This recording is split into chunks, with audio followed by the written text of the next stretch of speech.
Hello friends, welcome to our official YouTube channel Odisha job service. देखो friends, आज आपण ओडिशा ब्रह्मपुर जिले में सिक्यूरिटी गार्ड वैकेंसी आउट हो सारी जहाँकि ओडिशा समस्त जिलार पुरुष और महिला कैंडिडेट मैंने यही जॉब टी एलिजिबल हो पारे।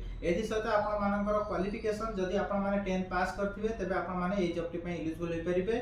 प्लस शिक्षागत योग्यता सरला आपर बयस बयस जब आप 18 वर्ष 35-40 वर्ष मध्य थी तेज आपने जॉब टी एलिजिबल हो पारे। एसत पोस्टिंग लोकेशन आपर ब्रह्मपुर स्टील प्लांट आपर पोस्टिंग टी रहिबो। आपर मिनिमम 5 फुट 6 इंच प्लस थिले आपन सिलेक्शन हो पारिबे। एति सहित वेट आपर मिनिमम 60 केजी प्लस थिले आपन सिलेक्शन हो पारिबे। प्रत्येक दिन ड्यूटी टाइम आपर 8 घंटा और 12 घंटा। जदि आपन चाहिए 8 घंटा ड्यूटी रे आपर 10,200 सैलरी पाई परिबे। जदि आपन 12 घंटा ड्यूटी करिवे पीएफ ईएसआई कटी 15,670 टका आपन पाई परिबे।